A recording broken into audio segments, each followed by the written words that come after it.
Touch and ഗോയുടെ 40 ദിവസത്തെ ഭാരതയാത്ര അല്ല അച്ഛാ, ഭാരതയാത്ര ഇന്ന് ഇവിടെ അവസാനിക്കുകയാണ്. ഞങ്ങൾ ഡൽഹിയിൽ എത്തിയിട്ട് ഏകദേശം 2 ദിവസമായില്ല, 2 ദിവസമായി. പക്ഷേ വീഡിയോയും കാര്യങ്ങളൊന്നും ചെയ്യാൻ പറ്റിയില്ല, കാരണം വെച്ചാൽ ഭയങ്കര ടയേർഡായിരുന്നു. പിന്നെ ഇവിടെ 1-2 കാര്യങ്ങൾ ചെയ്ത് തീർക്കാനുണ്ടായിരുന്നു. അപ്പോൾ അതിനിടയിൽ വീഡിയോ ചെയ്യാൻ പറ്റിയിട്ടാണ് ഇന്നത്തെ വീഡിയോ ചെയ്യുന്നത്. ഡൽഹിയിൽ ഞങ്ങൾ 2 ദിവസം മുമ്പ് എത്തി. ഇവിടെ നമുക്ക് മലബാർ ഗോൾഡിൻ്റെ ഒരു വമ്പൻ സ്വീകരണം ഉണ്ടായിരുന്നു, കഴിഞ്ഞു വന്നതിൻ്റെ സ്വീകരണം. അതൊക്കെ കഴിഞ്ഞു. പിന്നെ ഒരു ദിവസം മൊത്തം അവിടെ കിടന്നുറങ്ങി. മറ്റൊരു ദിവസം ഞങ്ങൾ കൈരളി ടിവിൻ്റെ ഇൻ്റർവ്യൂ, അതെ, കൈരളി ടിവിൻ്റെ ഒരു ഇൻ്റർവ്യൂ ഉണ്ടായിരുന്നു. അതൊക്കെ കഴിഞ്ഞു. ഇന്ന് ഫ്രീ ആണ്. ഇപ്പം ഇന്നാണ് 26-ാം തീയതി, ആഗസ്റ്റ് 26-ാം തീയതി ഞങ്ങളെ നാട്ടിലേക്കുള്ള മടക്ക യാത്രയാണ്. അപ്പോൾ വണ്ടിയും കാര്യങ്ങളൊക്കെ ഞങ്ങൾ പാക്കിങ് ഒക്കെ ചെയ്ത്, പാക്കിംഗ് അല്ല, ഇതിൻ്റെ മേലുള്ള പാനിയർ ബോക്സ്, അഡ്ഡുവിൻ്റെ പാനിയർ ബോക്സ് കഴിച്ചു, കണ്ണാടി കഴിച്ചു. പിന്നെ ഇത് ഈ വൈസർ കാര്യങ്ങൾ ഇത് കഴിക്കണം, ഇപ്പോൾ പോകുന്ന വഴിക്ക് കഴിക്കണം. അതിൻ്റെ സ്പാനർ ഞങ്ങൾ കഴിച്ചില്ല. പിന്നെ അപ്പുറത്ത് അച്ഛൻ്റെ ഉള്ളി കിടക്കുന്നുണ്ട്. ഉള്ളീൻ്റെ മിറർ മാത്രമേ കഴിച്ചുള്ളൂ. വേറെ പ്രത്യേകിച്ചിട്ടൊന്നും ഇല്ല, ഇനി പൊട്ടുന്ന കാര്യങ്ങളൊന്നും ഇല്ല. ഇനിയിപ്പോൾ അവിടെ ചെന്നിട്ട് എന്താണെന്ന് നോക്കണം. ഇവിടെ മാമൻ്റെ വീട്ടിലാട്ടോ, ഡൽഹിയിൽ മാമൻ്റെ വലിയ വീടുണ്ട്. ഈ കാണുന്ന വീട് മാമൻ്റെതാണ്. ലക്ഷറി ആയിട്ടുള്ളൊരു വീടും കാര്യങ്ങളായിരുന്നു. ഞങ്ങൾക്ക് ഒരു കുറവും ഉണ്ടായില്ല. ഇത്രയും ദിവസം ബൈക്കിൽ യാത്ര ചെയ്തതിൻ്റെ എല്ലാ ക്ഷീണം ഞങ്ങൾ ഇവിടെ വെച്ചിട്ട് ഞങ്ങൾക്ക് തീർത്തു. ട്രിവാൻഡ്രം എക്സ്പ്രസ്സിലാണ് ഞങ്ങൾ പോകുന്നത്. ശരിക്കും പറഞ്ഞാൽ നമ്മൾ ഫ്ലൈറ്റിൽ പോകാമെന്ന് വിചാരിച്ചാൽ കേട്ടോ. കാരണം ഇതുവരെയായിട്ട് ഞങ്ങൾ ഫ്ലൈറ്റിൽ പോയിട്ടില്ല ആരും. അപ്പോൾ അതിൻ്റെ ഒരു ആഗ്രഹം ഇപ്രാവശ്യം അച്ഛനൊഴികെ അച്ഛൻ 2-3 പ്രാവശ്യമൊക്കെ പോയിട്ടുണ്ട്, ഞങ്ങളാരും പോയിട്ടില്ല. അപ്പോൾ അതിൻ്റെ ഒരു ആഗ്രഹം ഞങ്ങൾക്ക് തീർക്കണം എന്നുണ്ടായിരുന്നു. പക്ഷേങ്കിൽ വണ്ടിക്ക് പാർസൽ ചെയ്യണമെന്നുണ്ടെങ്കിൽ, ബൈക്ക് പാർസൽ ചെയ്യണമെന്നുണ്ടെങ്കിൽ എന്തായാലും 2 സ്ലീപ്പർ ടിക്കറ്റ് കൺഫേം വേണം. അപ്പോൾ പിന്നെ 2 ടിക്കറ്റ് എടുക്കുന്നതിനേക്കാൾ വല്ല 4 ആക്കിയിട്ട് എല്ലാവർക്കും അതിൽ പോകുന്നല്ലെന്ന് വെച്ചിട്ട് അങ്ങനെ ഞങ്ങൾ ആ ഒരു പദ്ധതി താൽക്കാലികമായിട്ട് ഉപേക്ഷിച്ചതാണ്. അപ്പോൾ അങ്ങനെയൊക്കെയാണ് കാര്യങ്ങൾ. ഇന്ന് രാത്രി 10:15 കേട്ടോ ട്രെയിന്. അപ്പം വണ്ടി ആദ്യം നമുക്ക് അവിടെ എത്തിച്ചു കൊടുക്കണം. നേരത്തെ ഒരു 4 മണിക്കൂർ മുമ്പൊക്കെ എത്തിച്ചാൽ മതി എന്നാണ് അവർ പറയുന്നത്. പക്ഷേ അങ്ങനെ എത്തിച്ചിട്ട് കാര്യമില്ല, അവർ ചിലപ്പം ഇട്ടിട്ട് കളിപ്പിക്കാനുള്ള സാധ്യത ഉണ്ടല്ലോ അച്ഛാ. ഒരു വലിയ സ്റ്റേഷനല്ലേ, അപ്പോൾ അവിടെ ഒരുപാട് വണ്ടി കളിപ്പിക്കുന്നതല്ല, ഒരുപാട് തിരക്കുകൾക്കിടയിൽ നമ്മൾ അവസാന സമയം കൊണ്ടുപോയി കഴിഞ്ഞ് കഴിഞ്ഞാൽ ചിലപ്പോൾ ഒരുപക്ഷെ നമ്മൾ പോകുന്ന ട്രെയിനിൽ കയറ്റാൻ പറ്റിയില്ല എന്നതും. അതുകൊണ്ട് നേരത്തെ തന്നെ എത്തിക്കുക എന്നുള്ളതാണ്. രാത്രി 10 മണിക്കാണ്, ഇപ്പോൾ ഏകദേശം 12 മണി ആറായിരുന്നു അല്ലേ? അതെ അതെ, 12 മണി ആവാറായി. അപ്പോൾ ഞങ്ങൾ വണ്ടി നേരെ അവിടെ കൊണ്ടുവിട്ടതിന് ശേഷം ഇവിടെ പിന്നെയും കുറച്ച് കാര്യങ്ങൾ ചെയ്ത് തീർക്കാനുണ്ട്. അപ്പോൾ അതൊക്കെ ചെയ്തതിന് ശേഷം രാത്രി നമ്മൾ ട്രെയിനിൽ കയറുന്നതായിരിക്കും. അപ്പോൾ അങ്ങനെയൊക്കെയാണ് കാര്യങ്ങളുള്ളത്. ഓക്കെ, 26-ാം തീയതി നമ്മൾ നിസാമുദ്ദീൻ സ്റ്റേഷനിൽ കയറിയ സമയത്ത് ഭയങ്കര ടയർഡായിട്ടൊക്കെയാണ് ട്രെയിനിൽ കയറിയത്. അപ്പോൾ നമുക്ക് എന്താണത് വലിയൊരു അച്ചീവ്മെൻ്റ് ആയിട്ട് കിട്ടിയത് കുറേ നമ്മുടെ സൈനികരെയാണ്. എല്ലാവരും ഓരോ ഡിപ്പാർട്ട്മെൻറ്റിലാണ്. BSF-ലുണ്ട്, CSF-ലുണ്ട്, മിലിറ്ററിയിലുണ്ട്. മിലിറ്ററിയിൽ ഏട്ടൻ ഉറങ്ങാന്ന് തോന്നുന്നല്ലേ, സാറ് ഉറങ്ങാണ്. അപ്പോൾ ഇവരൊക്കെ ആയിട്ട് അടിച്ചു പൊളിച്ചു ഞങ്ങൾ നല്ലൊരു 2 ദിവസം ഇവിടെ അല്ലേ അച്ഛാ? എന്തായാലും ഈ യാത്രയിൽ നമ്മുടെ സൈനികർക്ക് വേണ്ടിയുള്ള യാത്രയായിരുന്നു തുടക്കം, അങ്ങനെയായിരുന്നു. പക്ഷെ ഒടുക്കും അവസാനം നമുക്ക് ട്രെയിനിൽ കുറേ സൈനികരുടെ കൂടെ ഒരു 2 ദിവസം ട്രെയിൻ പോകാൻ പറ്റിയത് വളരെയധികം സന്തോഷമുണ്ട്. അതെ, പിന്നെ സാറേ എന്തെങ്കിലുമൊക്കെ പറയും നമുക്ക് വേണ്ടിയിട്ട്. നല്ലൊരു എക്സ്പീരിയൻസ് ആയിരുന്നു. ഞാൻ ശരിക്കും നിസാമുദ്ദീൻ സ്റ്റേഷനിൽ വെച്ചാണ് നിങ്ങളെ ഒന്ന് പിന്നെ ഞാൻ കാണുന്നത് നിങ്ങളുടെ വണ്ടി പാഴ്സൽ ചെയ്യാൻ വന്ന സമയത്ത്. അതെ അതെ, അപ്പൊ അന്ന് ആ സമയം കണ്ട് അത് കഴിഞ്ഞിട്ട് പിന്നെ ഒരു പ്രാവശ്യം കാണുമെന്നുള്ളൊരു ഇതില്ലായിരുന്നു അല്ലേ, എന്താ പറയണ, ഒരു കൺസെപ്റ്റ് ഇല്ലായിരുന്നു. വളരെ ഇതായിട്ടാണ് പിന്നെയും കണ്ടുപിട്ടിയത്. വളരെ സന്തോഷം. പിന്നെ നിങ്ങൾ ഒരു 40 ഡേയ്സ് ഇങ്ങനെ ഓൾ ഇന്ത്യ കറങ്ങി വന്നു എന്നുള്ളൊരു ഇത് നമ്മൾ ഈ ട്രെയിനകത്ത് വെച്ചാണ് കണ്ട് പരിചയപ്പെട്ടപ്പോൾ അറിയാൻ കഴിയും. അപ്പൊ അതിന് പിന്നെ വളരെ ഒരു സല്യൂട്ട്. ഓക്കെ, ഇത് നമ്മുടെ മോനിസ് സാർ അല്ലേ? മോനിസ് എന്നല്ലേ സാറിന്റെ പേര്? അതെ, സാറിന്റെ പേര് പ്രദീപ് സാർ, കായംകുളമാണ്. ഉണ്ട്, അതെ, കൊച്ചുണ്ണിയാണ്. അതാണല്ലേ. പിന്നെ സാറ് മെഡിക്കൽ ഫീൽഡിലല്ലേ? എന്തായാലും സാറിന്റെ പോസ്റ്റിങ് ആണല്ലേ? മെഡിക്കൽ, അതെ അതെ. പിന്നെ സാറ്? ഞാൻ തിരുവനന്തപുരത്താണ്. അതെ, 20 വർഷമായി സർവീസ് ചെയ്തു. BSF തന്നെയല്ല? ഞങ്ങൾ 2 ട്രെയിനിങ് ചെയ്താ 20 വർഷത്തിന് ശേഷം ഇവർ ആദ്യമായിട്ടോ നേരിട്ട് കാണുന്നത് ഈ ഒരു ട്രെയിനിൽ വെച്ചിട്ടാ. അതൊരു ചരിത്ര മുഹൂർത്താണ്. ഒരുമിച്ച് ട്രെയിൻ ചെയ്തോ? എന്നിട്ട് ഇപ്പൊ രണ്ടാമത് കാണുന്നത് ഇപ്പൊ ഇവിടെ. ഞങ്ങൾ ഒരുമിച്ച് ട്രെയിൻ ചെയ്തു. പക്ഷെ ഒരുമിച്ച് തന്നെ വരും. മനസ്സിലായത്. ഇത്രയും ദൂരം മുകളിൽ പോയിട്ട് അതെ, അവർ സംഗതികൾ കണ്ടപ്പോൾ നിങ്ങൾ എന്താ തോന്നുന്നത്? നമുക്ക് ഭയങ്കര എന്താണ്, നമ്മുടെ സാധാരണ മനുഷ്യന്മാർക്ക് ഒരിക്കലും ചെയ്യാൻ പറ്റത്തില്ല അങ്ങനത്തെ കാര്യങ്ങളൊന്നും. അത്രയും വലിയ കഷ്ടപ്പാടുകളാണ് എങ്കിലും സാറിന്റെ എക്സ്പീരിയൻസ് എന്തായിരുന്നു? എന്റെ എക്സ്പീരിയൻസ് എനിക്ക് നേരത്തെ കുറെ കാര്യങ്ങൾ ഞാൻ മനസ്സിലാക്കിയിട്ടുണ്ട്. പക്ഷെ അത് നേരിട്ട് കാണാൻ സാധിച്ചു. കാരണം കഷ്ടപ്പാട് എന്ന് പറയുന്ന സാധനം വളരെ വലുതാണ്. ഈ പല മിലിറ്ററി ഫീൽഡ് പല ക്യാമ്പുകളിൽ നമ്മൾ താമസിച്ചിട്ടുണ്ട്. അപ്പോൾ അവിടെയുള്ള നല്ല ഹൈ ഫെസിലിറ്റിയുള്ള സ്ഥലങ്ങളും ഉണ്ട്, വളരെ കഷ്ടപ്പാടുള്ള സ്ഥലങ്ങളും ഉണ്ട്. അപ്പോൾ ഞാൻ പറഞ്ഞില്ലേ നമ്മൾ പോയ ട്രാൻസിറ്റ് ക്യാമ്പ് സർച്ചു ട്രാൻസിറ്റ് ക്യാമ്പിലൊക്കെ ഞങ്ങൾ താമസിച്ചത്. അവിടെ എന്ന് പറഞ്ഞാൽ തണുപ്പിനെ പ്രൊട്ടക്ട് ചെയ്യാൻ പോലും വരെ ഈ നമ്മൾ കത്തിയിട്ടുള്ള ഷീറ്റില്ലേ, അതൊന്നും അറിയുന്നില്ലെന്ന്. ആ സാധനം ഉള്ളിലിട്ടിട്ട് പോലും അറിയില്ല. അപ്പം ഞാനാലോചിക്കും എങ്ങനെയാണ് ഈ പട്ടാളക്കാർ ഈ മലയുടെ മുകളിൽ ബുള്ളറ്റ് ഓടിക്കും. ഇല്ല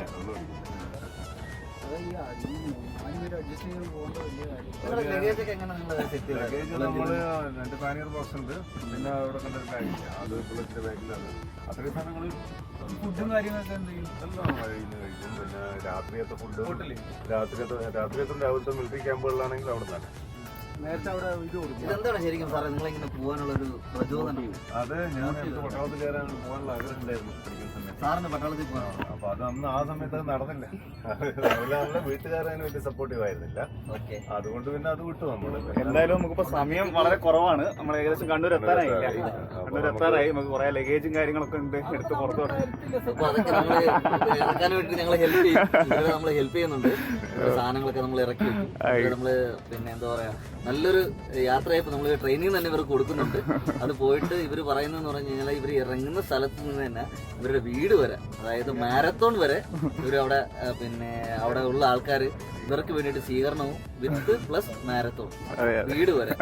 അപ്പം ഒരു ഭയങ്കര ആഘോഷമായ രീതിയിൽ വീട്ടിലെത്തിച്ചേരട്ടെ ഞങ്ങൾ വളരെ സ്നേഹപൂർവ്വം ആശംസകൾ അറിയിക്കുന്നു. സാറിന് എന്താ പറയുന്നത്? സന്തോഷം.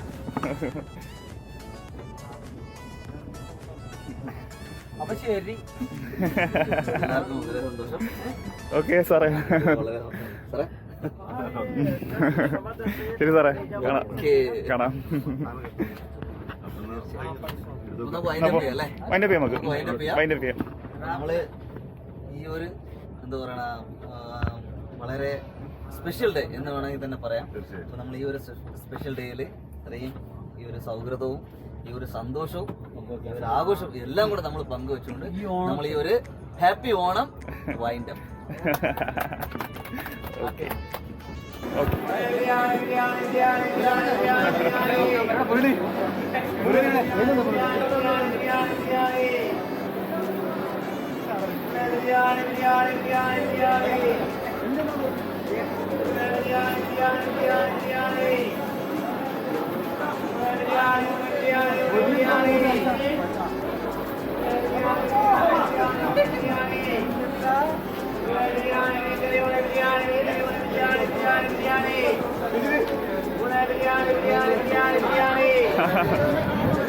അച്ഛ ഒന്ന് അടന്നത്.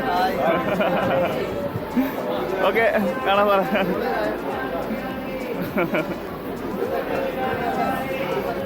ഹായ്.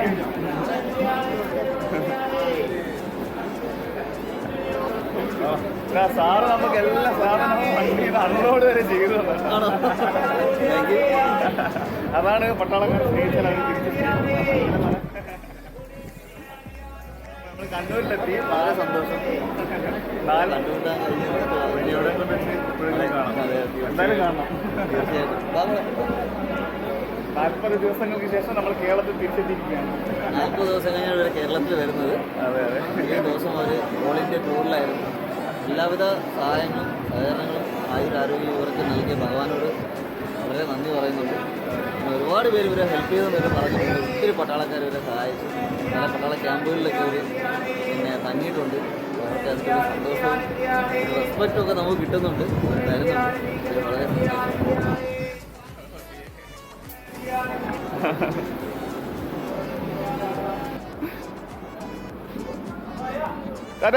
ഓക്കെ. അങ്ങനെ നമ്മളിതാ കണ്ണൂർ ഇറങ്ങിയില്ല സാർ. നമ്മൾ കണ്ണൂരേക്ക് കേട്ടോ വണ്ടി ബുക്ക് ചെയ്ത്. കാരണം വെച്ചാൽ നമുക്ക് 1-2 ഗുണങ്ങളുണ്ട്. കാരണം നല്ല റോഡ് ഈ സൈഡിലാണ് ഉള്ളത്, അതേപോലെ അടുത്ത് തന്നെയാണ് നമുക്ക് ദൂരം കുറവാണ്. അങ്ങനെ കുറേ കാര്യങ്ങളുണ്ട്. നമ്മൾ കണ്ണൂരാണ് ബുക്ക് ചെയ്ത്. നമ്മൾ വണ്ടി ഡൽഹിയിൽ നിന്ന് പാർസലാക്കിയതാണ്.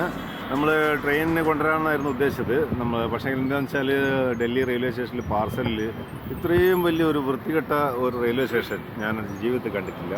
അത്രയായിട്ട് കളിപ്പിക്കുകയാണ്, പൈസക്ക് വേണ്ടിയിട്ടാണെന്ന് തോന്നുന്നു. ഞങ്ങളുടെ ട്രെയിനിൻ്റെ സമയം 10:15, 9:30ക്കാണ് അവർ നമുക്ക് പാസ് അടിച്ചു തന്നത്. അത് തന്നെ തിരുവനന്തപുരം വരെ വണ്ടി പാർസലാക്കുന്ന റേറ്റ് ഇട്ടിട്ടാണ് 13,000 14,000 അടുത്ത് നമുക്ക് റേറ്റ് ഇട്ട് തന്നു. അതെ, വെറും 8,000 രൂപ വേണ്ട ടിക്കറ്റ് ആട്ടോ 14,000 രൂപക്ക് അവർ അടിച്ചു തന്നത്. എന്തിനാ വെച്ചാൽ കൈക്കൂലിക്ക് തന്നെയാണ്. അപ്പോൾ അത് ഞങ്ങളുടെ കയ്യിൽ കിട്ടിയില്ല. അപ്പോൾ ഏത് രീതിയിലും നമുക്ക് പണി കൊടുക്കാന്നുള്ള രീതിയിലും വണ്ടി കയറ്റിയില്ല. നമുക്കിപ്പോൾ വണ്ടിയില്ല. നമ്മളെ 2 സുഹൃത്തുക്കൾ വഴിയിൽ വണ്ടി കൊണ്ടുവന്നിട്ടുണ്ട്. ജാക്കറ്റും കാര്യങ്ങളിലും മുരളീൻ്റെ കാറിലുണ്ട്.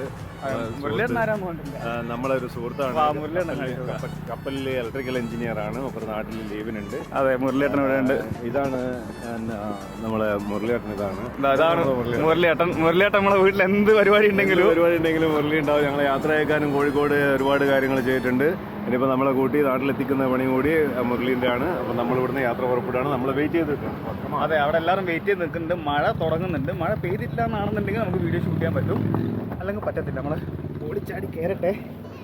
അങ്ങനെ നമ്മളിതാ മാഹിയിലെത്തി. അല്ലാച്ചാ നമ്മൾ മാഹിയിലെത്തി. നമ്മളെ വണ്ടി ട്രെയിനിൽ കയറ്റാത്തതുകൊണ്ട് നമ്മൾ സുഹൃത്തിൻ്റെ മുരളീൻ്റെതും നിരണ്ടോ വണ്ടി. നിരണ ഏകദേശം എനിക്ക് തോന്നുന്നത് ഉച്ചക്ക്.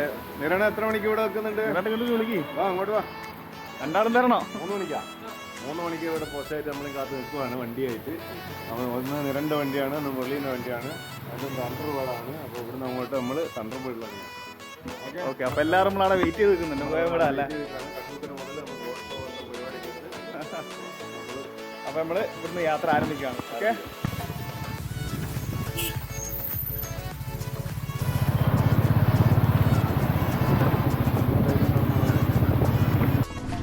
യെസ്, ഫൈനലി നമ്മളിതാ മാഹിയുടെ ആ ട്രാഫിക് പിടിച്ച റോഡൊക്കെ കഴിഞ്ഞു. വീണ്ടും നമ്മൾ കുഞ്ഞിപ്പള്ളി കേരളത്തിലേക്ക് കയറിയിരിക്കുകയാണ്. നമുക്കിപ്പോൾ ആദ്യം എന്താണെന്ന് വെച്ചാൽ അച്ഛൻ്റെ നാട്ടിൽ നാദാപുരം റോഡിൽ അച്ഛൻ്റെ ഫ്രണ്ട്സ്, അതേപോലെ കസിൻസ്, റിലേറ്റീവ്സ്, ഒപ്പം പഠിച്ച ആൾക്കാർ എല്ലാവരും കൂടിയിട്ട് സ്വീകരണം ഫസ്റ്റ് അവിടെ വെച്ചിട്ട് തരും. എക്സാക്ട് നാദാ റോഡിൽ വെച്ചിട്ടല്ല കേട്ടോ, അതാണ് മറ്റൊരു ഇൻട്രസ്റ്റിങ്. ഞങ്ങൾക്ക് കണ്ണൂക്കര എന്ന് പറയുന്നൊരു സ്ഥലമുണ്ട്, നാദാ റോഡിൻ്റെ ഏകദേശം 2 കിലോമീറ്റർ ഇപ്പുറത്താണ്. അവിടെ വെച്ചിട്ട് അവർ ഞങ്ങൾ ഈ മാരത്തോൺ ഞങ്ങളോടൊപ്പം കുറച്ച് പേര് ഓടുന്നുണ്ട്. ഞങ്ങൾ എത്തുന്നതിനോടൊപ്പം ഞങ്ങളുടെ വണ്ടിയോടൊപ്പം തന്നെ എന്താ പറയുന്നത് ഞങ്ങളുടെ കൂടെ ഓടുകയാണ് കുറേ പേര്. അതിൻ്റെ ഒപ്പം നീഹു ഒരു ദീപശിലയും പിടിച്ചുകൊണ്ട് 2 കിലോമീറ്റർ ഓടണം എന്നൊക്കെ അവർ പറഞ്ഞിട്ടുണ്ട്, റിക്വസ്റ്റ് ചെയ്തിട്ടുണ്ട്. ഇനി എന്താ അവസ്ഥ എന്നറിയത്തില്ല, അവിടെ ചെന്ന് നോക്കാം നമുക്ക്.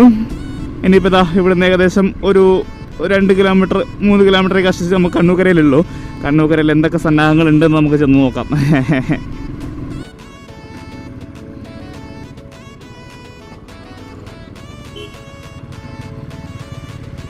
അച്ഛനും നീഹു ആകെ ടെൻഷൻ അടിച്ചിട്ടാട്ടോ ഉള്ളത്. അവൾ മാരത്തോണിൽ ഈ ദീപശിലി എടുത്തിട്ട് ഓടണം എന്നൊക്കെ പറഞ്ഞ സമയത്ത്, കാരണം അത്യാവശ്യം ദൂരമുണ്ട് കേട്ടോ. അവിടുന്ന് നാദാ റോഡിലേക്ക് തന്നെ 2 കിലോമീറ്റർ ഉണ്ട്. അവിടുന്ന് വീണ്ടും ഞങ്ങളുടെ വീട്ടിലേക്ക് ഒരു 4 കിലോമീറ്ററുണ്ട്. അപ്പോൾ അത്രയും ദൂരം ഓടുക എന്ന് പറഞ്ഞാൽ ചില്ലറ നയിപ്പല്ലല്ലോ.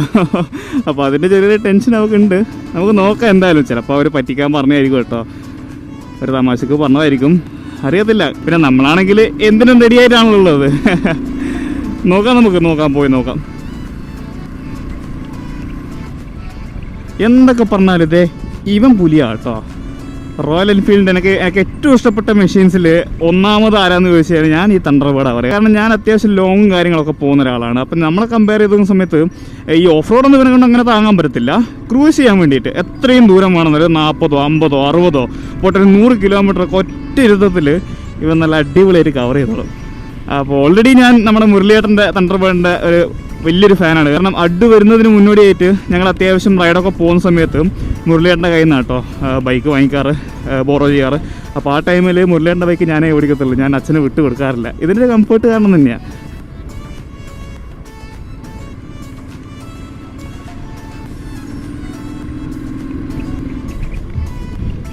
ചെറുതായിട്ട് മഴ പാറിയിട്ടുണ്ട് കേട്ടോ, ചെറുതായിട്ടില്ല, നല്ല രീതിയിൽ നമ്മളെ ബുദ്ധിമുട്ടിക്കുന്ന രീതിയിൽ മഴ പാറുന്നുണ്ട്. മഴ നമ്മളെ ഇന്ന് ബുദ്ധിമുട്ടിപ്പിക്കുന്നതാണ് എനിക്ക് തോന്നുന്നത്. നന്നായിട്ട് മഴ പെയ്യുന്നുണ്ട്. പിന്നെ നമുക്കാണെങ്കിൽ റൈഡിങ് ടൈമിലുള്ള റെയിൻ കോട്ടോ കാര്യങ്ങളോ ഒന്നും നമ്മൾ എടുത്തു വെച്ചിട്ടുമില്ല. എല്ലാം നമ്മുടെ പാർസലിലാക്കിയിട്ട് മുരളിയേട്ടൻ്റെ വണ്ടിയിലുള്ളത്. ഇതിപ്പോൾ എന്താവുന്നൊന്നും അറിയത്തില്ല. നല്ല മഴയാണ്. അത് കൈയൊക്കെ കണ്ടില്ല, നനഞ്ഞ് കുളിച്ചിട്ടുള്ളത്. നോക്കാം നമുക്ക് എന്തായാലും. ഫൈനലി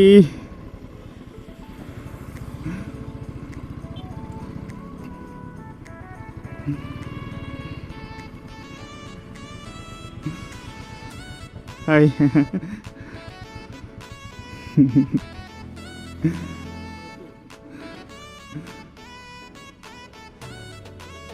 ആഹാ, എല്ലാവരും ഉണ്ടല്ലോ.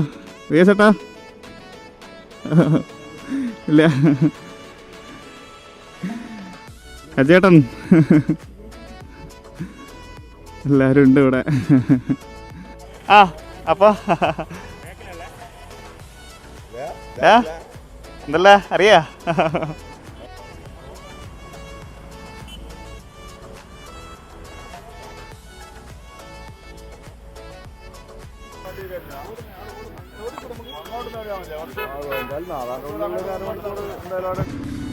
യെസ്, അങ്ങനെ ഇതാ നമ്മുടെ മാരത്തൺ സ്റ്റാർട്ട് ചെയ്തിരിക്കുകയാണ്.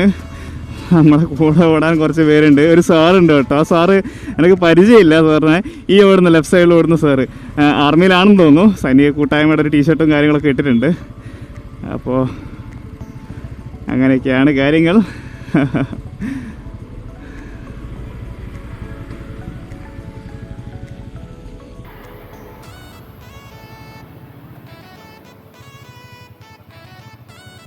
നമ്മുടെ ബേക്കിൽ നമ്മുടെ ഒരു ഇന്നോവ പിന്നാലെ എസ്കോട്ടിൽ വരുന്നുണ്ട്. മുമ്പിൽ അജയേട്ടനും നമ്മുടെ സാറും നയിക്കുന്ന മാരത്തോൺ നീങ്ങുകയാണ്.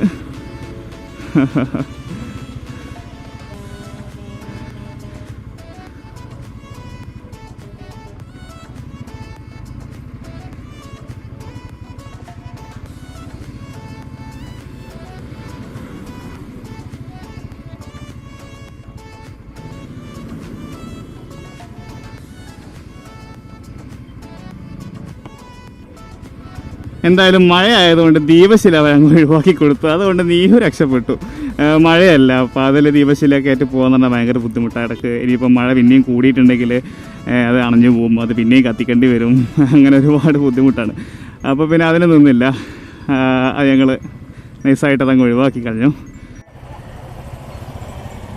യെസ്, ദേ അച്ഛൻ നമ്മളെ ഓവർടേക്ക് ചെയ്യാണ്.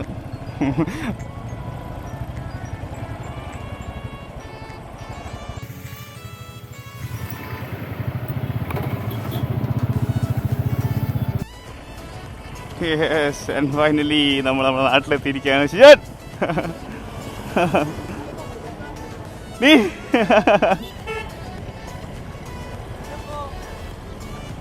ഹായ്.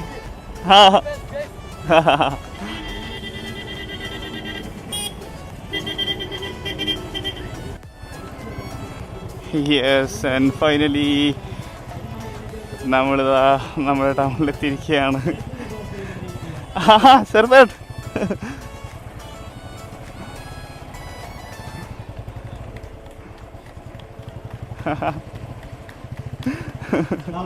ദിവസത്തെ ഭാരത പര്യടനം പൂർത്തിയാക്കി ജന്മനാടായ വടപ്പള്ളിയിലേക്കും തുടർന്ന് വള്ളിക്കാടിലേക്കും എന്തല്ല ഓട്ടെ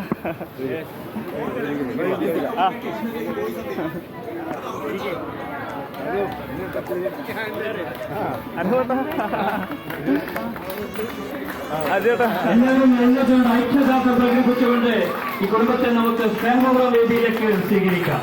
കുടുംബത്തിന് വേണ്ടി മാത്രമല്ല ഞാൻ പറയുന്നത്, കുടുംബത്തോട് എന്നും സ്നേഹിക്കുന്ന ഒരു വ്യക്തി എന്ന നിലക്കും ഈ നാട്ടിലൊരു പൗരൻ എന്ന നിലക്കും നമ്മുടെ ഭാരതീയ നിലനിൽക്കും ഭാരതത്തിന്റെ ഐക്യവും അഖണ്ഡതയും കാത്തു സൂക്ഷിക്കേണ്ട ഒരു വ്യക്തി എന്ന നിലക്കും ഞാൻ നിങ്ങൾ ഓരോരുത്തരെയും ഈ ഒരു അവസരത്തിൽ ബോധവൽക്കരിക്കുകയാണ്. രജീഷിന്റെ ഈ യാത്ര തീർച്ചയായും നമുക്കൊക്കെ ഒരു പ്രചോദനമാകട്ടെ. അതുപോലെ തന്നെ ഇനിയും ഒരുപാട് വിവരങ്ങളും ഇതുപോലുള്ള ഭാരതത്തിന്റെ ഒരുപാട് കാര്യങ്ങൾ സൈന്യത്തെക്കുറിച്ചും സൈനികരെ കുറിച്ചും അദ്ദേഹത്തിന്റെ അതേപോലെ തന്നെ ഈ ഒരു നീണ്ട 42 ദിവസ യാത്ര തീർച്ചയായിട്ടും പാലേരി കുടുംബത്തിനും നമുക്കൊക്കെ ഏറെ അഭിമാനിക്കുന്ന ഒരു കാര്യമാണെന്ന് കൂടി നിങ്ങൾ ഓർമ്മിപ്പിച്ചുകൊണ്ടും എല്ലാവിധ ഭാവങ്ങളും നേർന്നുകൊണ്ടും ഈ ഒരു സ്വീകരണം നടത്തിയ മുഴുവൻ പാലേരി കുടുംബത്തിന്, പ്രത്യേകിച്ച് ഇതിന് എല്ലാം നേതൃത്വം നൽകിയ വ്യക്തികൾക്കും അതോടൊപ്പം ചേർന്ന് നിൽക്കുന്ന നമ്മുടെ നാട്ടുകാർക്കും പ്രദേശക്കാർക്കും ഒക്കെ ആത്മാർത്ഥതയുടെ ഭാഷയിൽ നന്ദി പറഞ്ഞുകൊണ്ട് ശ്രീ രജീഷിനും അദ്ദേഹത്തിന്റെ പത്നിക്കും മകനും മകൾക്കും ഒക്കെ തന്നെ എല്ലാവിധ ഭാവങ്ങളും ചേർന്നുകൊണ്ട് ജീവിതത്തിൽ ആയൊരു ആരോഗ്യ സൗഖ്യങ്ങൾ നേർന്നുകൊണ്ട് ഇനിയും ഇതേപോലുള്ള ഒരുപാട് അനുഭവങ്ങൾ നമുക്ക് പങ്കിട്ടു തരുവാൻ അവർക്കും കഴിയട്ടെ. അതുവഴി യെസ്, അങ്ങനെ നാദാപുരം റോഡിലെ നമ്മുടെ സ്വീകരണ പരിപാടി കാര്യങ്ങളൊക്കെ കഴിഞ്ഞ് ഗംഭീരമാക്കി കേട്ടോ. അവർ നമ്മളെ ഞെട്ടിച്ച് കളഞ്ഞു കുടുംബക്കാർ. നമ്മുടെ കുടുംബക്കാർക്ക് ഇരിക്കട്ടെ ഒരു ബിഗ് സല്യൂട്ട് അല്ലേ. ഓക്കെ, അങ്ങനെ നമ്മൾ നമ്മുടെ നാട്ടിലേക്ക് പോകണം. അവിടെ അവർ കാത്തു വെക്കുന്നുണ്ട്. ഏട്ടാ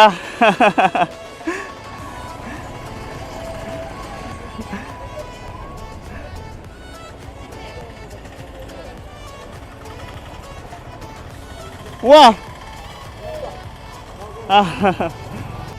അതെ, നമ്മുടെ അജയേട്ടൻ വീണ്ടും നമ്മളോടൊപ്പം എസ്കോട്ട് വന്നിരിക്കുന്നതാണ്. അജയേട്ടനാട്ടോ മുമ്പിൽ എല്ലാത്തിനും ഓടുന്നത്. എന്തൊരു പരിപാടി ഉണ്ടെങ്കിലും അജയേട്ടൻ മുമ്പിലോടും. അവരും അതേപോലെ അജയേട്ടനും രതികേശേട്ടനും നമ്മളോടൊപ്പം മുമ്പിൽ എസ്കോട്ട് പോകുന്നുണ്ട്. അവരെ ഓവർടേക്ക് ചെയ്യാൻ പാടില്ലെന്ന് പ്രത്യേകം പറയുകയും ചെയ്തിട്ടുണ്ട് കേട്ടോ. അവർ മുന്നിൽ പോകും, ഞങ്ങൾ പിന്നിൽ വരണം. അങ്ങനെയാണ് പറഞ്ഞിട്ടുള്ളത്. ഇവിടുന്ന് ഒരു 2 കിലോമീറ്റർ, കഷ്ടിച്ച് 2 കിലോമീറ്റർ നമ്മുടെ വീട്ടിലേക്ക്. അവിടെ എന്തൊക്കെയോ ഒരു പ്ലാൻ ചെയ്യുന്നുണ്ട് കേട്ടോ. അതാണ് രതികേശേട്ടൻ്റെ കയ്യിൽ കോളൊക്കെ കാണുന്നില്ല. ആരൊക്കെയോ വിളിച്ച് എന്തൊക്കെയോ സെറ്റപ്പ് ആക്കുന്നുണ്ട്.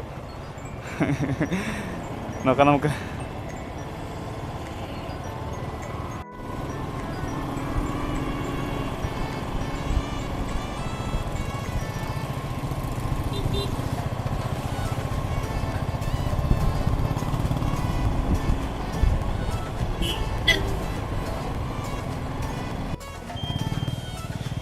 യെസ്, അങ്ങനെ നമ്മൾ നമ്മുടെ സെക്കൻഡ് ഡെസ്റ്റിനേഷനായ കാർഗിൽ അങ്ങനെ നമ്മളിതാ നമ്മുടെ സെക്കൻഡ് ഡെസ്റ്റിനേഷനായ കാർഗിലിൽ വീരമൃത്യു വരിച്ച ധീരജവാൻ സ്മൃതി മണ്ഡപത്തിലേക്ക് എത്തിയിരിക്കുകയാണ്. ഇവിടെ വെച്ചിട്ടാണ് നമ്മുടെ യാത്ര ആരംഭിച്ചത് കേട്ടോ. നമ്മുടെ വീഡിയോ കണ്ട എല്ലാവർക്കും അറിയാം. ഓഹോ, ഇവിടെ മേളവും കാര്യങ്ങളൊക്കെ ഏർപ്പെടുത്തിയിട്ടുണ്ട്.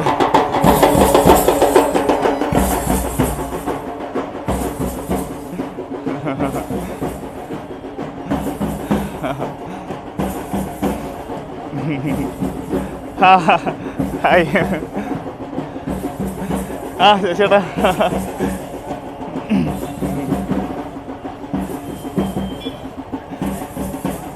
ചേച്ചി എന്തല്ല ഏട്ടാ എന്തല്ല ക്ഷീണം പിടിച്ച് എന്തല്ല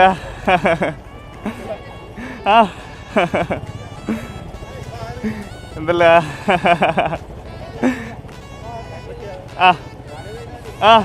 എന്തെങ്കിലും അയ്യ